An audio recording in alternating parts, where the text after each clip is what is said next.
en directa y en difusa. Esta es la difusa y esta es la directa.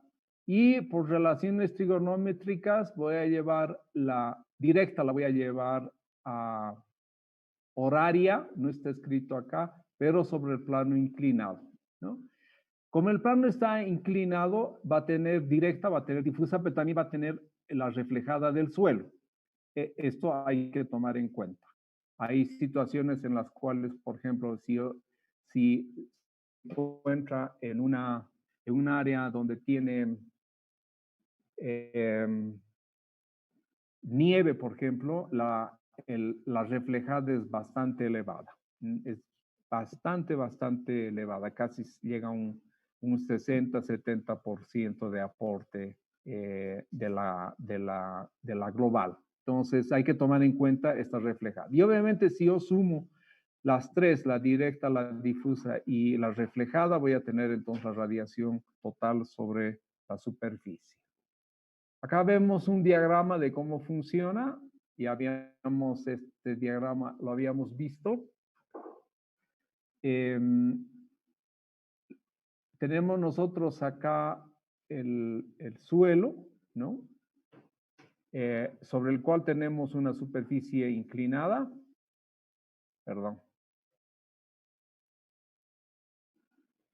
Y esta superficie inclinada entonces recibe primero la radiación directa del Sol, recibe la difusa horaria de la esfera celeste y recibe la reflejada. Por eso es que debemos tomar en cuenta esta radiación. Muchas veces inclusive esta puede venir, en el caso, si nos encontramos en la ciudad, a veces viene de los edificios que se encuentran en los alrededores y no es despreciable, tampoco es grande, pero tiene una cierta influencia. Y cuanto más energía podamos nosotros captar, eso sí nos conviene.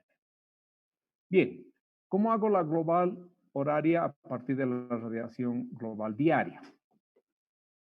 Establezco, esto es una relación empírica, no es una correlación, resulta esto simplemente al revés, en vez de integrar, lo que he hecho ha sido derivar una expresión, las expresiones anteriores que teníamos.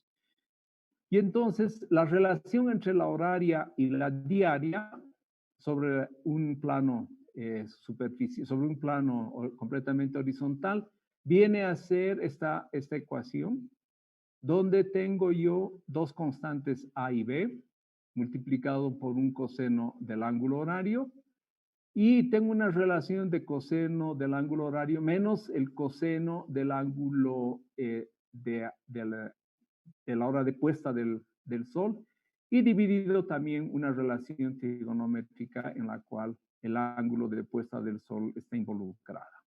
Esta es una ecuación que, al revés, si la integramos nosotros entre el amanecer y el anochecer, exactamente nos va a dar igual a la unidad, es la integral de esta función. Y ¿qué es lo que queremos? ¿No? Que si sumamos toda la radiación horaria de cada hora, debería darme justamente la global diaria. Y estas son las relaciones para A y B. Esto tiene carácter bien universal. No, está basado nuevamente no son correlaciones, sino son ecuaciones bastante cercanas. Y solamente para facilitar es que se pone este 0,409 ya como constantes, ¿no? En realidad vienen a ser unos 3 pi medios, unos pi cuartos, qué sé yo, que resultan de estas integrales. Por eso es que sale acá también un BWS menos un pi tercios. Bueno. Pero esta es la relación simple para llevar de la radiación diaria a la radiación horaria. Entonces ya conocemos cómo desglosar en horas la radiación global. ¿Cómo se desglosa? Acá tenemos un ejemplo de desglose.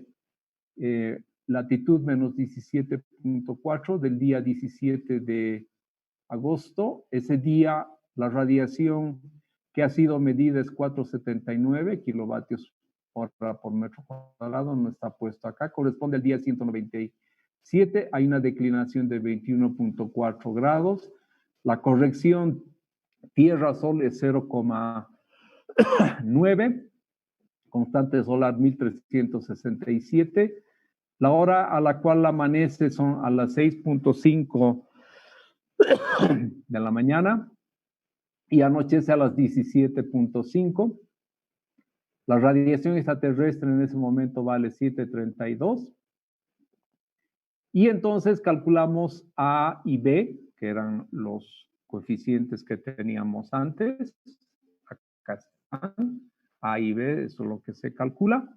Y se procede entonces a, para cada hora, determinar acá el RTW, que es esa relación de senos y cosenos. Y si multiplico por la radiación global horaria o diaria, voy a tener la radiación horaria para cada hora. Y la represento de esta manera. Acuérdense de que esto es como si fuese una integral en una hora, ¿no? Y entonces quiere decir de que la potencia media coincide numéricamente con el valor de la radiación que se obtiene durante esa hora. Y fíjense que la radiación diaria de todo el día ha sido medida y era 479, que es este valor. Si yo sumo estas radiaciones horarias, me sale 476, es decir, he perdido un poquitito. Y eso seguramente es por las colas, ¿no? Porque está amaneciendo a las 6.5, las 6:30 más o menos de la mañana, hora solar, pero yo estoy contabilizando recién desde las 7 de la mañana, entonces estoy perdiendo esa colita, ¿no? Pasa a la hora del anochecer, atardece a las 17:50, es decir, 17:30 minutos. Yo he contado solamente hasta las 17 horas, ¿no? Entonces, por eso es que pierdo un poquitito, pero no es grave, porque estamos en 479 y acá estamos en 476. Por lo tanto, se cumple el hecho de que hay, primero, que toda la energía que cae durante todo el día con el total y esta forma que tiene de moverse el Sol está obviamente en directa correlación con el seno de la altura, es decir, con la variación de la altura. Entonces ya sé cómo llevar la radiación directa de un día y repartirla para cada hora y conocer entonces a cada hora cuánto es la radiación solar. Obviamente, alguien me va a decir, pero ¿cómo sabes? ¿Qué pasa esa nube ahí al medio? Correcto. Lo que pasa es de que los datos que medimos, ¿no? Y el dato del año meteorológico supone de que ese día era un día claro. Es decir, que no había nubosidad y teníamos un día con sol. Esa es la presuposición, ¿no? Y como es representativo, entonces se van a compensar o de demasiado sol y con lluvia. Por eso es que se construye este famoso año meteorológico, porque necesitamos días con menor radiación por efecto de la nubosidad de la lluvia, ¿no? Es decir, porque hay época de lluvias, por ejemplo, ¿no? A diferencia de la época seca que nosotros vivimos. Pero bueno, tenemos entonces ya la manera en la cual llevamos desglosamos esta radiación. Creo que hay algunas preguntas. ¿Puedes repetir cómo se llega a calcular allá? En React hacemos Si se fijan un poquitito, la voy a desglosar la ecuación. RT tiene esta forma. En realidad, si se acuerdan ustedes, el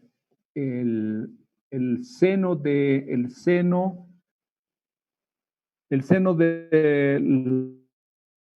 la altura, y ustedes han debido, sí, la altura la han debido ustedes graficar, ¿no? Y tiene una forma bastante especial.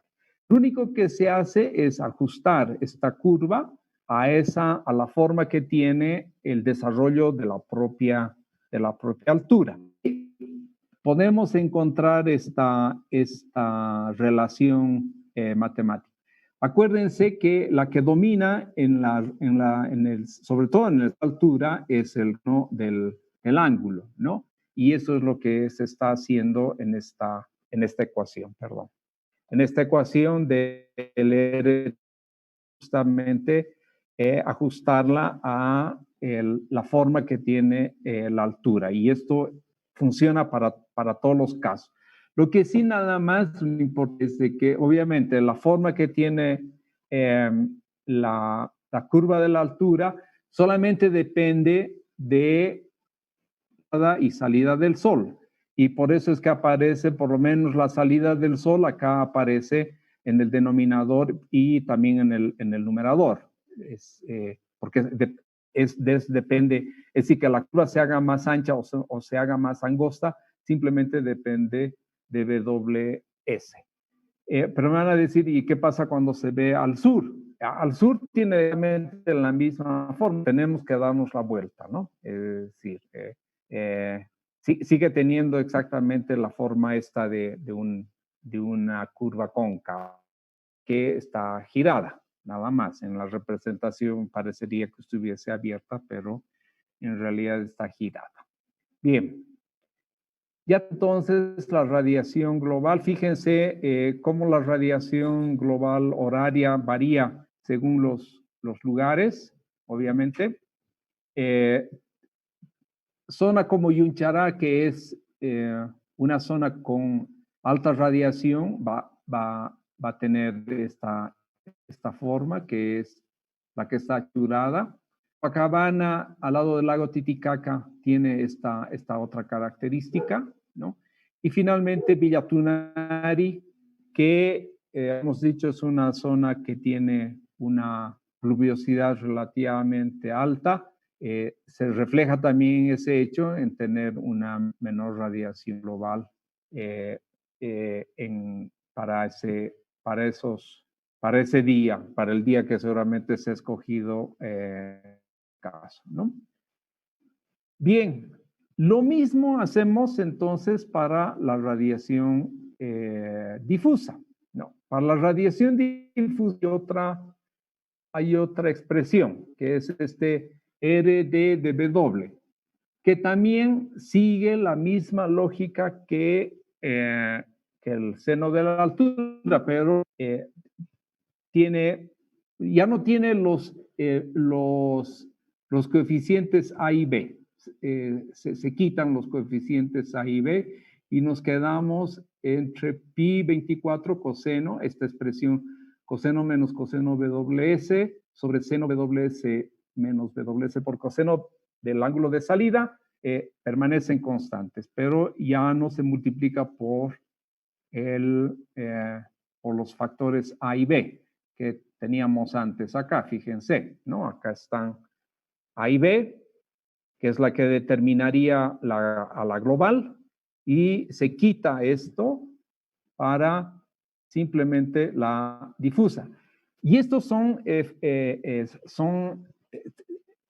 relaciones que están muy ligadas al comportamiento del propio campo electromagnético. En realidad, el campo electromagnético del Sol responde a las leyes de la radiación del cuerpo negro. En realidad, es esa también la segunda explicación que permite hacer este tipo de relaciones. Entonces, si utilizo esta relación que prácticamente es geométrica, yo voy a tener que la difusa horaria sobre la difusa diaria viene dada por esta ecuación. Si yo integro esta relación entre la hora de salida y me va a tener que dar exactamente también la difusa. Creo que hay algunas preguntas. Haremos una cosa. Se las respondo antes de que terminemos, pero pónganlas, por favor. Se las voy a ir respondiendo antes de terminar las clases para no ir saltándonos. Bien, ya tengo entonces la forma en que llevo la radiación difusa también de la diaria a la horaria. Y debo tener acá seguramente un ejemplo. Acá tengo un ejemplo en el cual no solamente he tomado la diaria, sino también la directa, porque si ya tengo la global y tengo la difusa, puedo tener la directa. Latitud menos 17.5, el 15 de octubre del 2019. Eso no importa que sea cuál año sea, tiene que ser año que sea no bisiesto.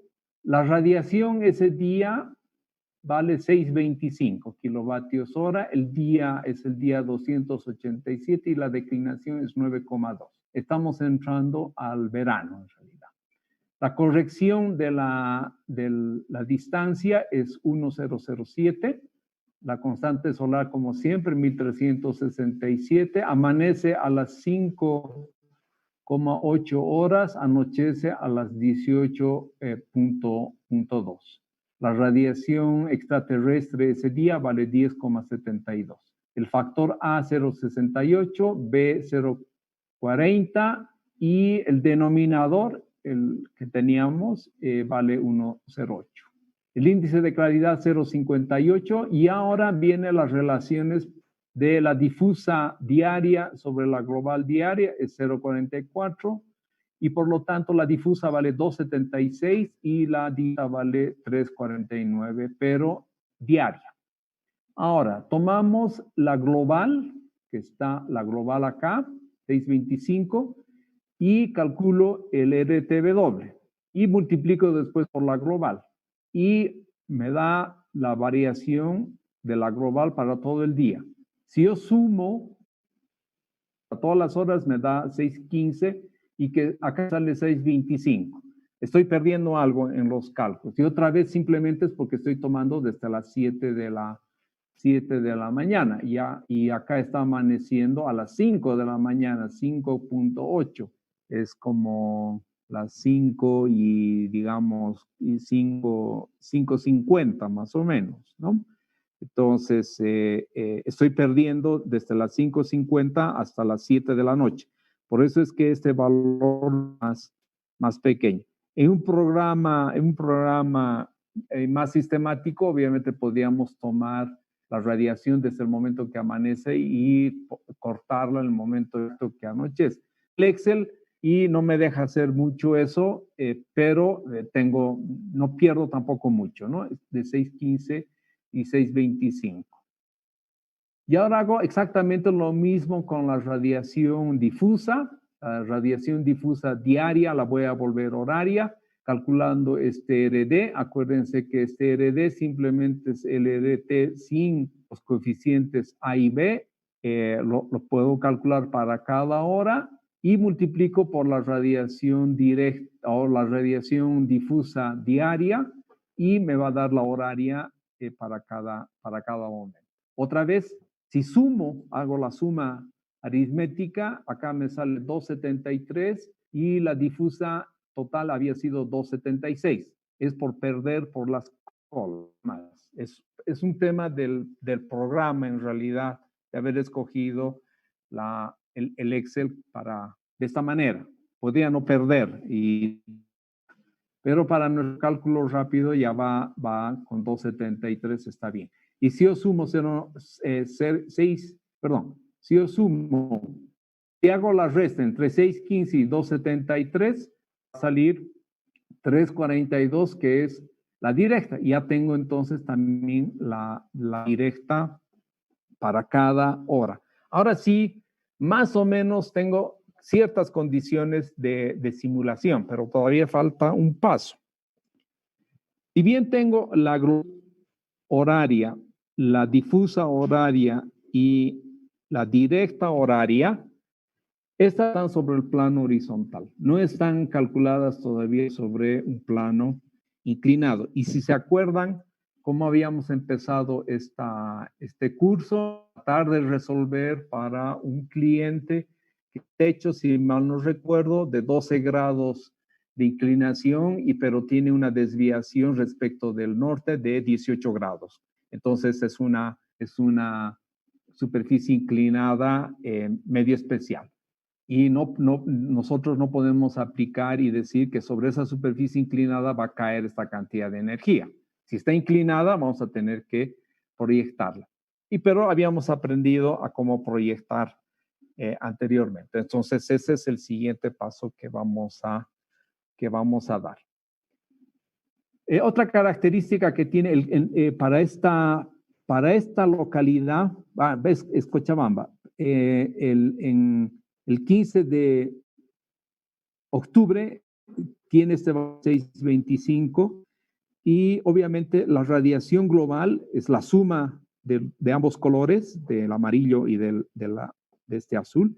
Pero fíjense que la radiación difusa no es despreciable, ¿no? Es más o menos casi como un 30% de la radiación total. Y tengo la radiación directa en amarillo. Obviamente tiene un valor más grande. Y eso es lo que sucede, digamos, en octubre, en un día típico, con datos más o menos típicos para ese día. Bien. Entonces, hasta acá tenemos ya la manera en la cual las radiaciones las tengo desglosadas por hora. Fíjense que lo único que hemos utilizado han sido la radiación medida, la global directa sobre el plano horizontal, más la radiación extraterrestre. Eso han sido los dos datos que hemos necesitado. Uno de ellos se mide, el otro se puede calcular. En realidad se calcula. El extraterrestre no hay manera de medirlo. Tenemos que poner un solarímetro fuera de la atmósfera y eso es difícil. Pero eso se calcula y tiene mucha exactitud el procedimiento que tenemos para calcular esa radiación. Entonces, en base a estos dos datos, y la global medida, hemos construido toda una base de datos para la radiación, en realidad para cualquier día en el cual yo conozca la radiación. La radiación.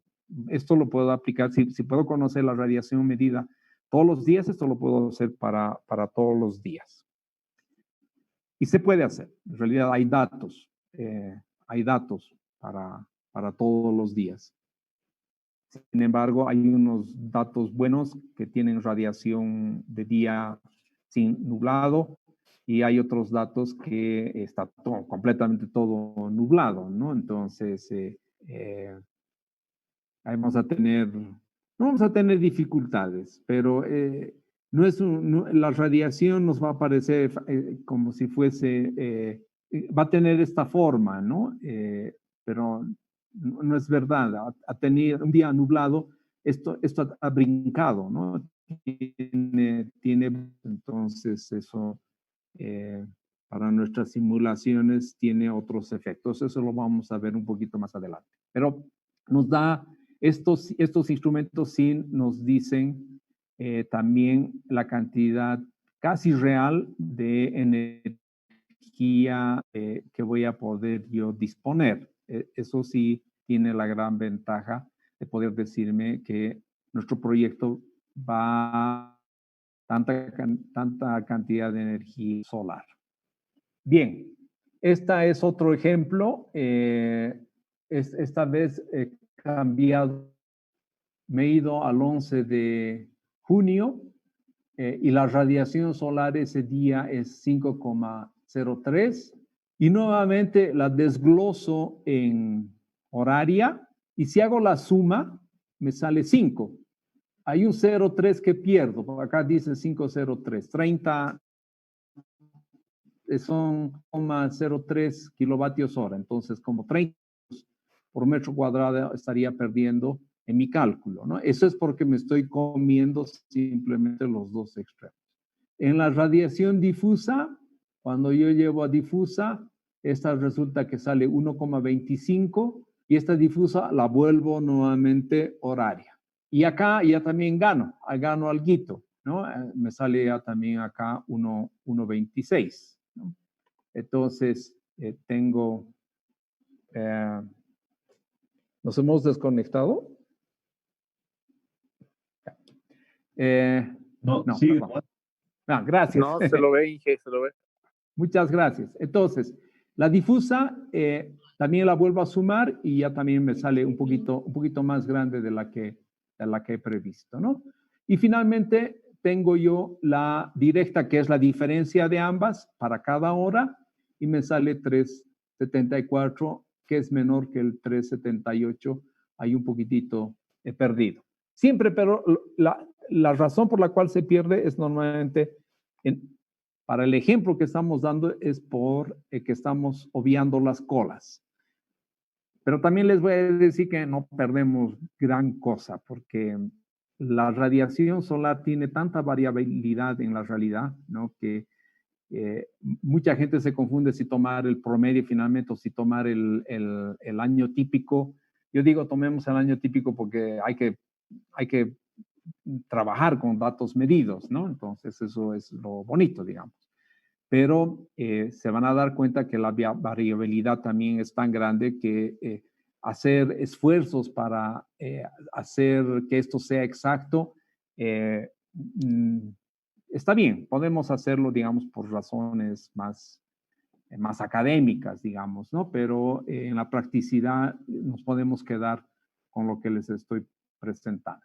Bien, ya tenemos entonces todo. Tengo la radiación global desglosada en horas, la directa en horas y la difusa en horas. Prácticamente estoy listo para poder hacer las proyecciones sobre una superficie inclinada. Este es otro ejemplo que en Villa Tunari, Copacabana y Unchará, la radiación difusa única y exclusivamente, ¿no? Para el 17 de enero en vatios hora por metro cuadrado, ¿no? Lo que sí es el modelo, lo que nos da es este tipo de forma casi sinusoidal, ¿no? Es una forma de una sinusoide en realidad. ¿Qué es la forma en la cual se mueve la altura? La altura se mueve, varía como un seno de H en realidad, ¿no? Entonces, es correlacionado. En la realidad, sin embargo, cuando yo si quisiera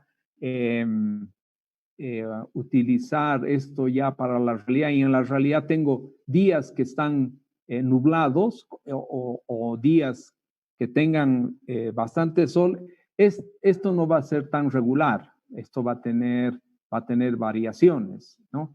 Y son justamente los días en los cuales tenemos ahí dos dificultades, y esos un poquito les adelanto.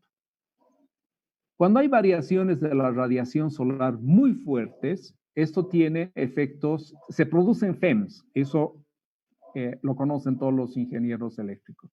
Cuando hago variar la corriente o la tensión demasiado rápido, hay contracorrientes que se forman y esto da lugar a que existan armónicos, ¿no? Y estos armónicos se van a propagar a lo largo de la red eléctrica. Entonces, esa es una desventaja para la energía solar cuando me escojo lugares que tienen una alta variabilidad y alta nubosidad. Simplemente lo único que estoy provocando es variaciones muy fuertes en los paneles solares, y los paneles solares, obviamente, esas variaciones las van a retransmitir como armónicos, como flickers, como perturbaciones a la red eléctrica. Y de ahí es que escogerse un lugar, hay que escogerse un lugar donde haya poca variación, es decir, casi pluviosidad, ¿no? Escogerse entonces el altiplano, escogerse el Salar de Uyuni es interesante.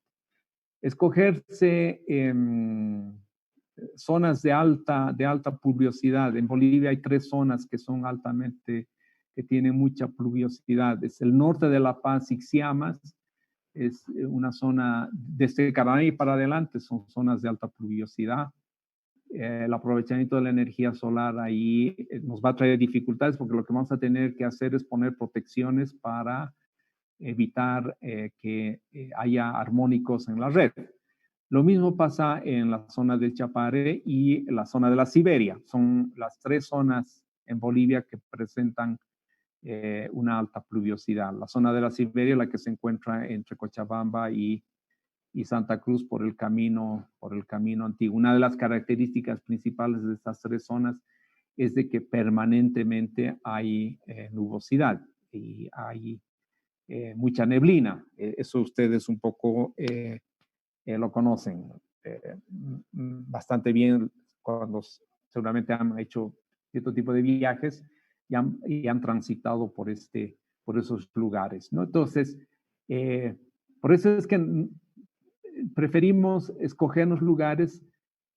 Otra manera de medir la radiación solar es por el número anual de horas, ¿no? 2.000 horas, 1.500, 2.000 horas de radiación solar es un criterio para escoger como un buen lugar, pero no es tanto solamente por captar más energía, sino es simplemente por el hecho de que evite perturbaciones al sistema eléctrico, porque no voy a tener yo estas curvas tan bonitas, esta curva que tengo, finalmente la estoy construyendo casi matemáticamente. En un día claro, sí, se ajusta perfectamente.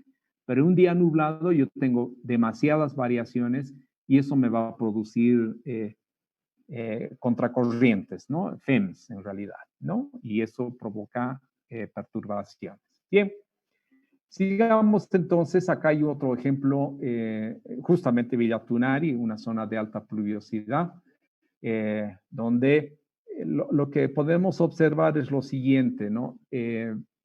Lo que está en negro punteado es la radiación global.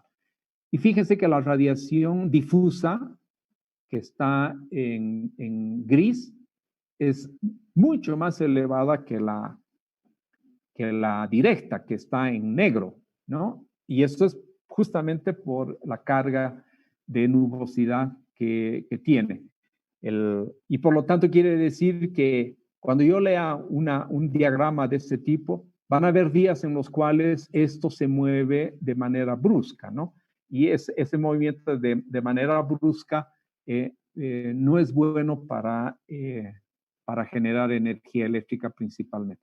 Con el tema de calor y agua caliente no hay mucho problema porque la radiación difusa y la radiación directa van a ser absorbidas por las placas. Eso se verá un poquito más adelante en la parte térmica. No hay mucha pena. Pero en la parte eléctrica sí hay este tipo de dificultades que se plantean. Bueno, pasemos entonces ahora a cómo proyectamos estos 3 parámetros que tenemos. Y tenemos que, además, una de ellas más. Hasta ahorita nunca hemos hablado de la reflejada, ¿no? Se llama AL por albedo. Albedo es la reflexión del suelo sobre cualquier superficie. Entonces, por eso es que en la literatura ustedes la van a encontrar como AL. Y entonces necesito la directa, la difusa y la reflejada, y la suma de las 3 van a ser la global sobre esta superficie. Bien, entonces empezaremos con lo siguiente. El cielo, matemáticamente lo que hacemos lo pixeleamos. Y cada píxel del cielo se supone de que es como una especie de fuente de luz, fuente de radiación solar, y lo único que tengo que hacer entonces es mirar uno de estos píxeles, ¿no? Y después sumar los píxeles, ya sea integrando o haciendo análisis numérico. No hay pena, pero el principio matemático es pixelear y hacer integrales entonces sobre estos píxeles. Acá tengo la misma situación que ya habíamos hablado, el módulo, tengo la radiación directa y tengo la radiación que viene de la bóveda celeste. Voy a tener la difusa circunsolar, que es alrededor del Sol, la difusa isotrópica que viene de la parte azul, si se quiere, y la difusa del horizonte que habíamos visto anteriormente, es aquella que se ve en el horizonte blanca, ¿no? Pero su aporte es casi cero. Bien, lo que sí es, si yo tengo las tres radiaciones, la directa, la difusa y la reflejada, no sé por qué acá le han puesto R, debemos haberlo puesto a L, voy a tener entonces la global. Bueno, hagamos eso, ¿cómo se hace entonces tanto la global horaria y la global diaria? Primero voy a proyectar la global horaria, todas las horarias hay que proyectarlas y después sumarlas para que se vuelvan las diarias. Bien, esto ya lo habíamos discutido antes, ¿no? Si se acuerdan, teníamos nosotros que la radiación que debe ser contabilizada es la que cae perpendicularmente a la superficie. Y si yo tengo al Sol a una determinada altura, lo único que tengo que hacer es multiplicar por el seno del ángulo. Entonces tengo esta radiación multiplicada por el seno. Cuando estoy con una superficie inclinada y tengo al Sol en una determinada posición, que puede ser la misma, esta vez se forma un ángulo θ sub S, que es entre la normal, el ángulo entre la normal y la posición del Sol. Y este θ sub S, si se acuerdan, lo obtenemos por el producto vectorial de los vectores del plano y del vector posición del Sol. Son cantidades explícitas. Lo que hago ahora es, como yo quiero calcular la cantidad de radiación que cae sobre el plano beta alfa, que es el plano inclinado, entonces a partir de este diagrama yo sé que va a ser la radiación que viene del Sol, que es esta, multiplicada por el coseno del ángulo θ sub S. Si yo relaciono ambas haciendo que divida una sobre la otra, entonces yo voy a tener, este dato lo conocemos, ¿verdad? El horizontal, ya la hemos desglosado, ya la conocemos bien. El que no conozco es el beta, el directa horario sobre beta alfa. Ese es el que no conozco. Entonces, divido miembro a miembro, ambas ecuaciones se simplifican y voy a tener el coseno de θ S en el numerador y el seno de H en el denominador. De ahí despejo entonces que la radiación directa horaria sobre el plano inclinado es igual a la radiación horaria horizontal que llega sobre el plano horizontal multiplicado por este factor. Este factor es netamente un factor geométrico, acuérdense, en el cual está involucrado el Sol, la posición del Sol, y están involucradas en este numerador las posiciones de los vectores Sol y del vector plano inclinado. Esta relación de acá, y eso se van a fijar ustedes en la práctica, este valor es positivo, obviamente la radiación tiene que ser positiva, pero eso en algunas ocasiones me da un valor negativo. Y hay que interpretar ese valor negativo, no es que esté equivocado. y se lo van a dar cuenta. Unas veces me da negativo porque quiere decir que estoy alumbrando la parte posterior de la superficie en cuestión. Entonces, y esa radiación solamente la puedo yo recuperar si tuviese paneles fotovoltaicos bifaciales. Seguramente esto lo van a hablar ya cuando se vean los paneles, se estudien en concreto los paneles solares, instalaciones, cantidades, calidades. Hay cierto tipo de paneles que son bifaciales, que puedo captar por la parte posterior y puedo captar por la parte delantera, ¿no? Entonces utilizo la ecuación cruda que sale de las propias matemáticas y me permite entonces hacer esos cálculos. En el caso de que no pueda yo captar la radiación solar por la parte posterior de los paneles, que va a ser el caso más general, entonces tengo que cada vez que me salga negativo, lo vuelvo cero, ¿no? Y por eso es que utilizo el max entre 0 y coseno del ángulo teta 0. Si este coseno de teta 0 es negativo, inmediatamente se vuelve todo cero, ¿no? Eso es la convención que adoptamos. De tal manera entonces de que desprecio la radiación solar que cae detrás del panel fotovoltaico. Y solamente la que está de frente es la que me interesa. Es decir, es como decir, en el plano inclinado solo vale la radiación que aparece o como si estuviese amaneciendo o atardeciendo pero sobre la superficie inclinada.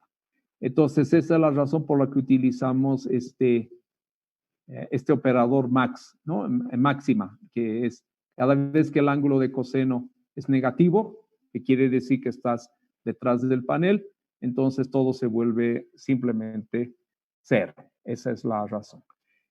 Y este va a ser entonces nuestro factor, va a ser nuestro factor de proyección. Y esto lo vamos a utilizar por lo menos una vez más o 2 veces más. Es decir, en este caso la directa horaria sobre el plano inclinado es la horizontal, que es la que nos interesa, directa sobre el plano horizontal, multiplicado por este factor que es geométrico. Entonces ya tengo ahora la radiación horaria directa sobre el plano. Acuérdense que el coseno de teta 0 tiene esta expresión, es un poquito larga, pero viene del hecho del producto vectorial. Hagan ustedes el producto vectorial y van a ver que se va expandiendo esta ecuación, pero se la puede agrupar de esta manera y de tal manera que sea manejable de esta forma. Si no, me va a salir unos chorizos bastante grandes de expresiones y nos vamos a perder. Y obviamente acá el seno del ángulo, que es el denominador, ¿no? Acá es el seno de h del ángulo altura, viene dada por esta otra expresión, que la conocemos del triángulo, del triángulo esférico, ¿no? Sobre la esfera. Y es parte de la tarea que ustedes han hecho hasta ahora. Bien, entonces es otra vez repetir lo que he señalado antes. En la literatura ustedes van a encontrar a este factor de proyección denominado RB. R ni B, no sé. He buscado porque le llaman y no he encontrado. Le llaman y yo también he adoptado en el libro la misma nomenclatura para no llamar dos cosas a diferentes. Sin embargo, para nosotros es un factor geométrico de proyección. Es con este factor que proyectamos las radiaciones horizontales sobre cualquier plano inclinado. Acá tengo un ejemplo de lo que acabamos de hablar.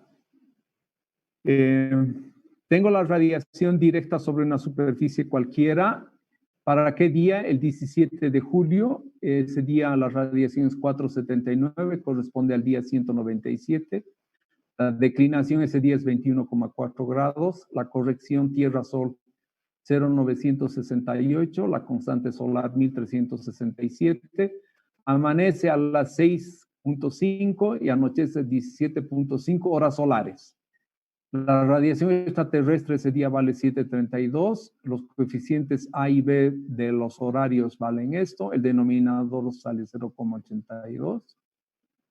El índice de claridad es 0,65, con lo cual puedo obtener la radiación difusa, que vale 1,52, y por resta la radiación directa, que es 3,27. Son las diarias. Lo que he hecho después ha sido desglosar esto en horarias, ¿no? Y he puesto una inclinación de 40 grados al norte, pero está inclinado menos 90 grados, es decir, está orientada exactamente al este, esta superficie con una inclinación de 40 grados, pero al este es menos 90 grados, ¿no? El este más 90 grados va a ser el oeste. ¿Y qué forma tiene? Las radiaciones horarias, la global es esta roja, esa la puede ver acá, la directa y la difusa, están las tres representadas. Pero está también la radiación, esta es la radiación directa sobre la superficie oriental. Como está orientada hacia el este, entonces fíjense que el Sol tiene su máximo más o menos a las 10, 10 y media para una superficie que está orientada hacia el este. Y a medida que va transcurriendo, no tiene a las 12, ahí está desfasado, obviamente, por la orientación de la superficie. Para nosotros culmina a las 12 del día en la horizontal, pero sobre la superficie inclinada la tiene un poquito desfasada. Eso para esta fecha, ¿no? He escogido la misma fecha, las mismas condiciones, pero lo que he hecho ha sido mantener, es decir, bajar un poquito la superficie a 18 grados, de 40 a 18, y mover la superficie un poquito al norte, es decir, de menos 90 grados, esta vez está a menos 40 grados, es decir, 40 grados del norte hacia el este. Entonces, he bajado la superficie y la he movido.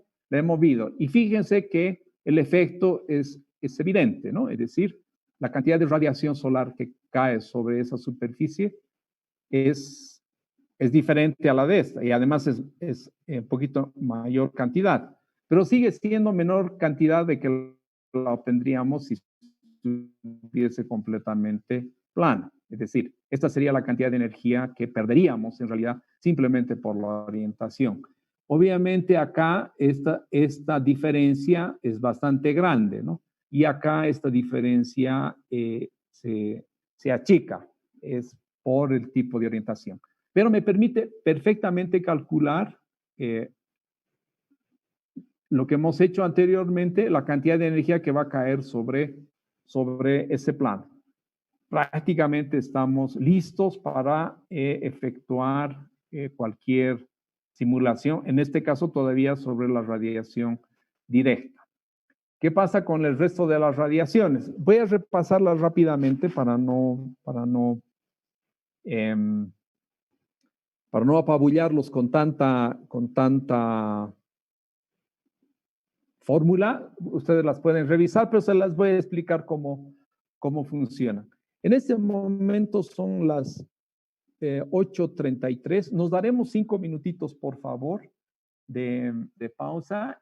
Regresando, responderemos las preguntas y continuamos. Y ya estamos a 2 pasos de terminar la radiación solar. Lo único que tenemos que hacer es cómo se proyectan el resto de las